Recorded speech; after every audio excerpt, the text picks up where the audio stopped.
Hello, everybody on Facebook, YouTube, and our audio podcast. I'm Josh Oakes, and I'm here with smartsocial.com. Boy, we have something really neat for you here today. I have a friend here that's an expert on really college prep, but we're going to talk about social media and college prep. All the areas around your required application are so much more, and although they're optional, she has some really great tips on how you can shine. We're talking about online resume tips for college prep. Her name is Sonja Montiel, and she's with College Confidence. We're going to bring her up here in just a sec, and we're going to talk with you about her. Okay, so welcome, Sonja, to the broadcast. It's good to have you here today. Let's dive on into tip number one that you have called place online links directly into the college application to include the activity list, essay, and optional fields right there. Talk to us about that. Well, I think college admissions is still pretty traditional. I mean, where it's all online. Students are inputting their information by typing it into an application. And so there isn't any real kind of places where you upload a link. So right now what we're doing, or what I'm advising students to do, is you create your link and then you actually put it within the application. Usually it's a Common App or the Coalition application. So wherever it is relevant and appropriate when you're describing a certain contribution or engagement or activity, put the link right beside it so the reviewer can easily click on it if they become interested. That's a good point. Okay, so making it easy. So tip number two, you say, keep it simple by using one online platform that hosts all of your positive online activity. What do you mean by that, and what should we use? Sure.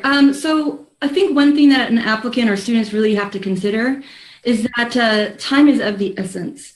So a reviewer only has limited time to review the entire application, make its measurement by whatever they've been trained by the university, and move on to the next. So when you list too many links, it already loses interest. So the reviewer will already say, I have no time, I'm going to move on, and not click on those links. So this is why I'm suggesting use one universal platform. And what that means, a favorite one in the college admissions world is zme.com, or you can build your own website like weebly.com, Wix. They have free platforms where you have a one-stop shop to upload all of the positive things that you've been doing in the online world, which represents your real life. Yeah. Okay. So we're making videos. We're either putting one on our personal site or Zeme. I personally would say try both so you can test. I mean, if you're young enough to be applying to college, you should be a little bit tech savvy. Gone are the days where we go, I'm not good with technology. It's a good thing. Colleges probably won't hate that you're trying new things, as we're trying in this video. We are trying all kinds of new technology. How long should those videos be? So again, time of the essence. Each video clip should not be longer than 2 minutes. The rule of thumb is the shorter, the better, but it has to be of quality, showing yourself and what you are doing. I do want to say, as an example, I have a lot of students that have built relationships with associations like photography or music, and they have uploaded their work on separate websites, whether it's through an association or a YouTube channel. And so I want to go back just to the universal platform. It is easy to connect those other platforms that you've done on the side into the universal so that you can still do the work that you've been doing on the side can still be incorporated in kind of your own college admissions online resume. So back to keeping it short and simple, just make sure it's less than 2 minutes. If it's longer, the reviewer will not have time and will exit out of your website. I'm guessing people can practice and do a few takes of them, right? And test them. And you only get better with practice. So it's probably the case. All right, next one. Media should capture you in action. What do you mean by that? When I first work with students through this project of developing their online profile or resume, they send a lot of pictures of them posing and smiling. And if they're doing community service, maybe they're an English teacher in Mexico City. Her and the students are posing with this shot, but it doesn't share a narrative. So each video and each photo, the design of it is that you are unique and you're standing out from other applicants who are doing very similar things. Yeah. So instead, show action, show how you are teaching English, show how you are engaging with your community or how you're composing music. And that's really someone taking a shot of you doing that activity or community service. Yeah, that's great. Another thing that we suggest to students is always say thank you to the organization for the opportunity to do this activity and to mention that activity in the message below. So full of humility and gratitude. And that way you're also telling them there as well. Like, thanks for the chance to go teach English in this country. So I love that. For each media file posted, make sure to include a 1-sentence description, which is kind of on topic there. What do you mean by that? And how would that help?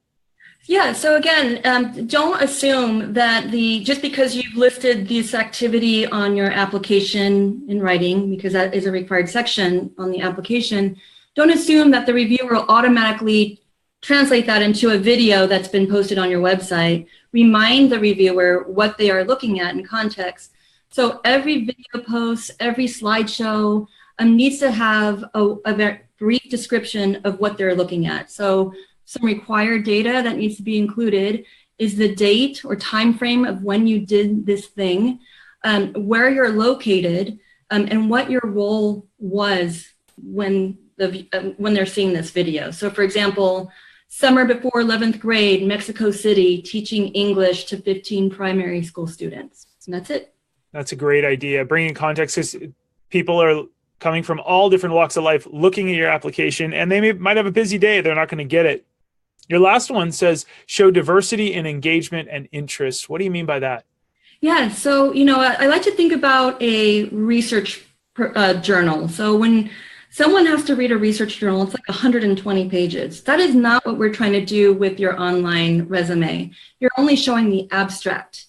So it's a nice summary of the kind of person you are by just giving these different sides of you of how you contribute and engage in your community and in your world and with your interests. So don't show videos that repeat one activity. And then again, this goes to show, Josh, what you've said is it takes some practice.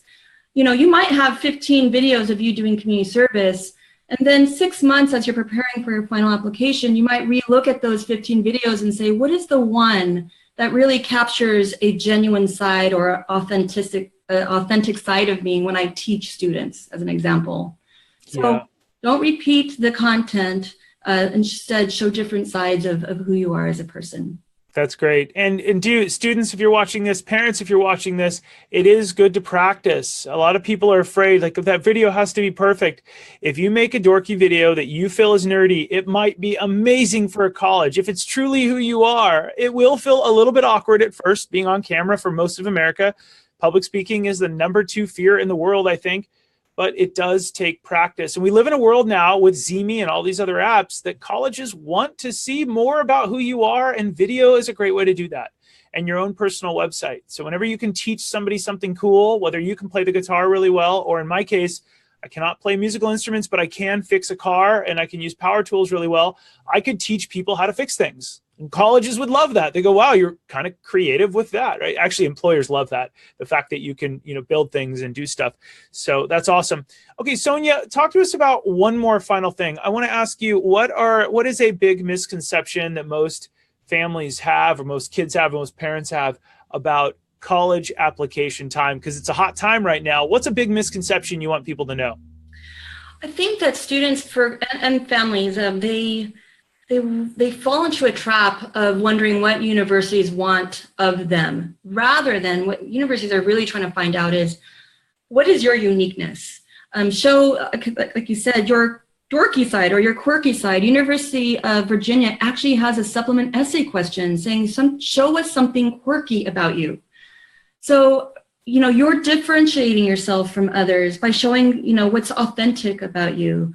Don't try to ask yourself, what is it that they want? Instead, show what is it that I have that I've really truly been interested in that I have to share.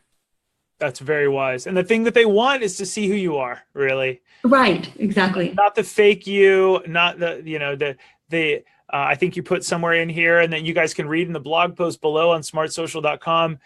Smile and make sure it's short, but definitely smile and put your best foot forward and If you make a mistake, it's probably okay. Either retry or just show them, hey, that was a mistake, but we're going to keep rolling, because there is not a college in the country that wants a robot on their campus, nor do employers or internships. They want real people that are going to lead, that are going to be personable, that are going to laugh at if they make a mistake. I mean, looking for real human beings, right? And if you can stand out by saying, I make mistakes and stuff as well, that's probably not going to be so bad.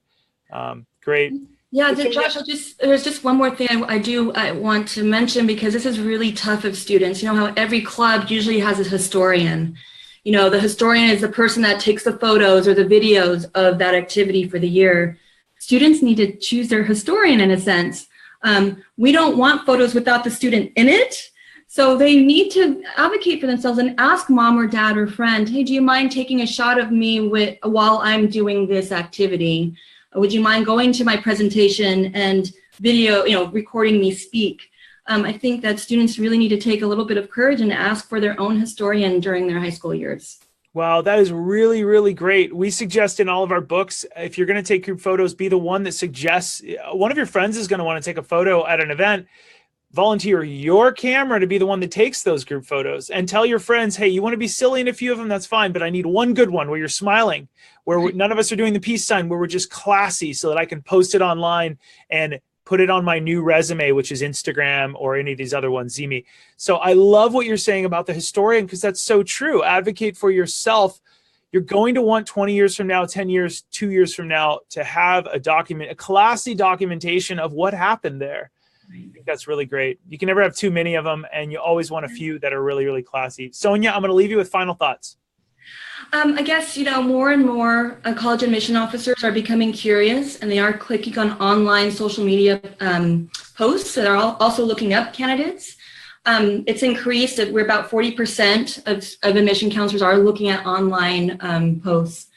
Saying that, I think that for students, be very aware of what's online. Check yourself out. I know, Josh, that you speak a lot to this. What do you look like in other aspects besides your college prepared resume? So they're interested. If they do click during the review process on your profile, it's only of positive reasons. They want to get to know you more. So make sure that if they do that and engage, that your entire profile looks positive. That's really, really wise. And those of you that are listening, like, oh, it's only 40%. I'm going to tell you a little behind the scenes thing. And Sonja did not say this. Other colleges have not said this. But I, as your trusted advisor and the outsider that doesn't get paid by any of the apps or the schools, I'm going to tell you that it's a lot more than that. I'm going to tell you that if an employer does not Google you, then they are being silly. They are being careless if they're not researching who they're going to bring into their organization and invest time in over the next couple years. And a college, kids, if you're watching this, a college is going to take you and they're going to make you a part of their brand. They're going to take this application that they have, and for the next 4 years, here's what USC did to me. They said, you know what, we're going to take this person named Josh, who's worked hard and he seems like he's nice, he's a big dork. We're going to take him, we're going to give him access one of the very special seats at our university. And for the rest of his life, Josh is going to travel the country or do whatever he does. And everybody that meets Josh will then sometimes they'll find out where he went to school, and he will represent our brand for the rest of his life. So we need to be smart about Josh. Is he the right fit for our school?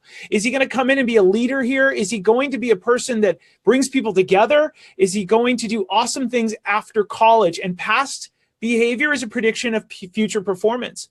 So they're bringing you into their brand for the rest of your life. And that's why it's important right now to create a historian, to say, Mom, Dad, can you take a group photo?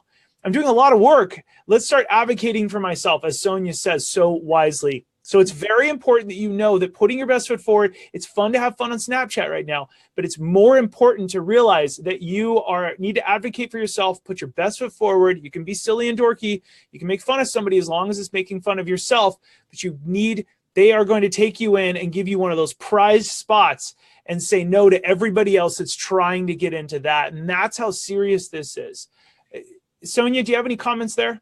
I do, and I'm sorry I keep on having comments, but it takes time. So this is something that can't be done. You're a senior and you're thinking, shoot, I better get my college online profile done.